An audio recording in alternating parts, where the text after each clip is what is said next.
네, 앞에서는 이 기사의 이제 핵심 내용을 우리가 좀 파악을 해봤다면, 이번에는 이제 육하 원칙을 한번 찾아볼 텐데요.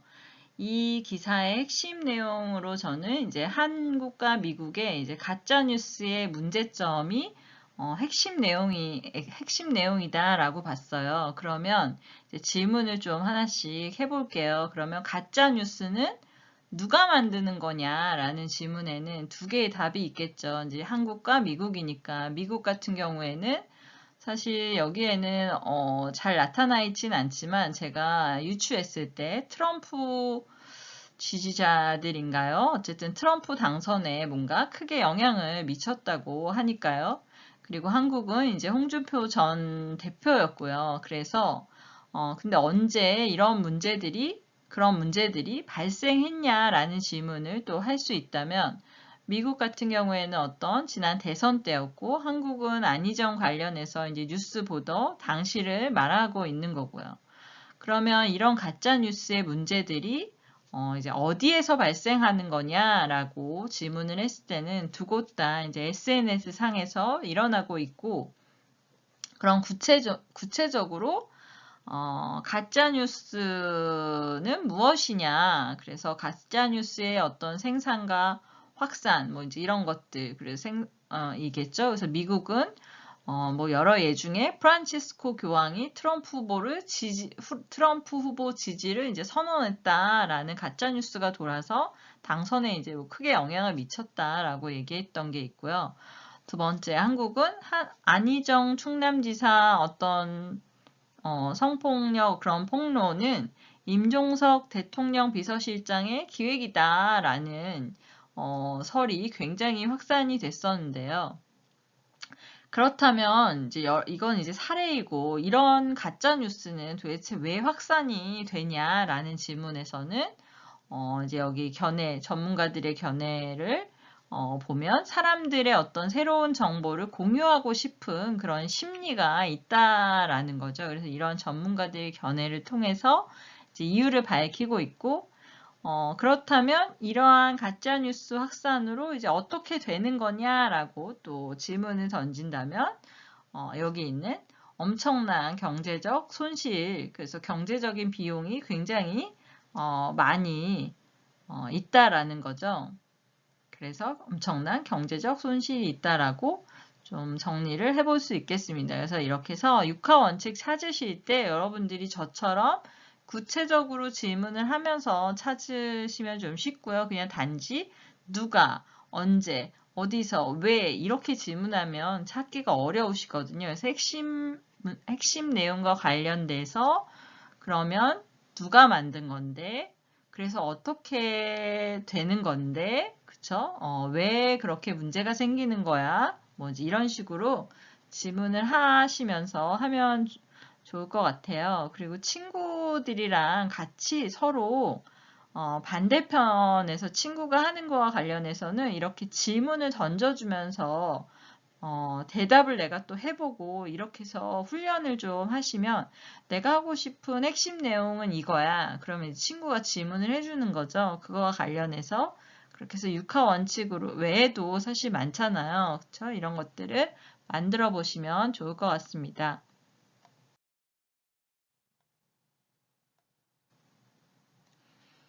네, 하나만 더 살펴볼게요. 하나의 주제와 관련해서 이제 서로 기사들이 이제 어떻게 다른지 비교를 좀 하기 위해서 저는 이제 가짜뉴스라는 주제와 관련해서 사례를 좀 소개하고 있고요. 이번에도 피처 기사 하나 더 살펴볼 텐데, 이 기사 역시 이제 MIT 공대 연구 결과에 대한 어떤 이제 후속 기사인데요. 가짜뉴스에 대한 어떤 사례를 들어주고, 가짜뉴스에 대한 일반인들의 인식에 대한 내용도 이제 다뤄주면서, 가짜뉴스 규제와 처벌, 이제 어떻게 해야 하냐가 이제 핵심 내용인 거죠. 이거 역시 여기 이제 제목에 나타난 거예요. 이 제목을 통해서 나는 어떤 내용을 이제 핵심적으로 할 건데 왜 강력 규제나 어떤 표현의 자유와 관련해서 이제 어떻게 해야 하는지 이런 화두를 던지기 위해서 앞에서 피해 사례를 이렇게 들고 있고요.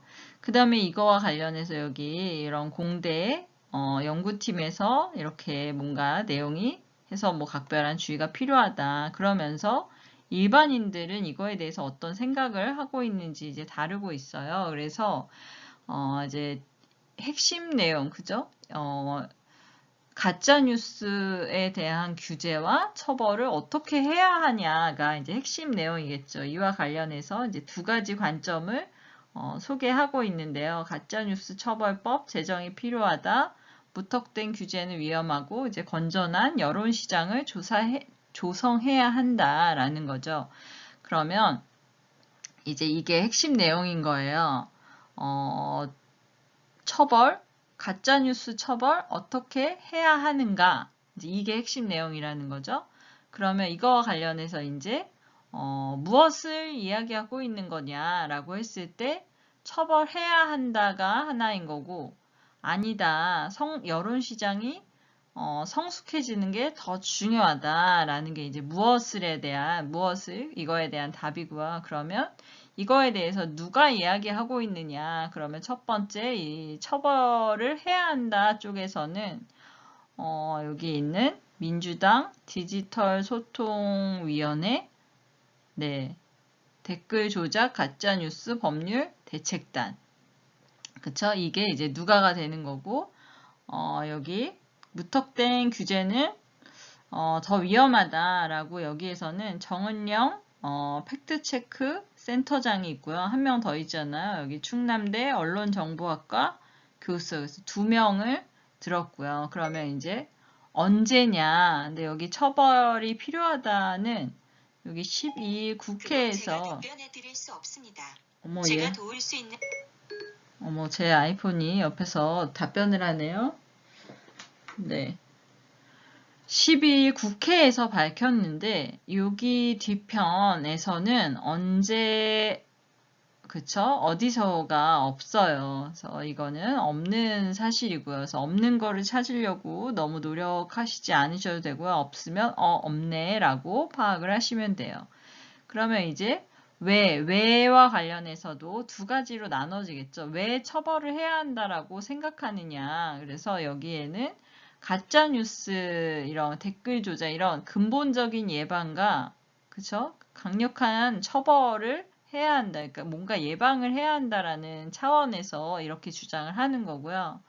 이쪽 반대편 입장에서는 왜 그럴까요? 오히려 정의도 쉽지 않고 규제로 가는 것보다는 기본 자유를 지킬 수 있는 방법이 있다. 오히려 더 언론의 문제가 더 크다. 뭐 이제 이런 여러 가지 이유를 밝히고 있고 그러면 이제 어떻게와 관련해서는 그쵸? 이쪽에서는 법 제정을 통해서 처벌을 해야 한다라는 거고 두 번째 입장에서는 언론의 어떤 신뢰 회복이 중요하고 그 다음에 여기 있는 이제 장기적으로 그쵸? 미디어 리터러시 교육과 여론 시장의 어떤 성숙화 이런 노력을 통해서 해야 한다라고 나눠지는 거죠. 그래서 핵심 내용을 무엇으로 파악하고 그거와 관련된 육하 원칙의 질문들을 던지면서 하나씩 찾아볼 수 있을 것 같습니다. 제가 두 개 예시 들었으니까 어렵지 않으시죠? 네, 어려워요. 네, 어려우니까 나만 어려운 거 아니야? 라고 너무 고민 안 하셔도 돼요.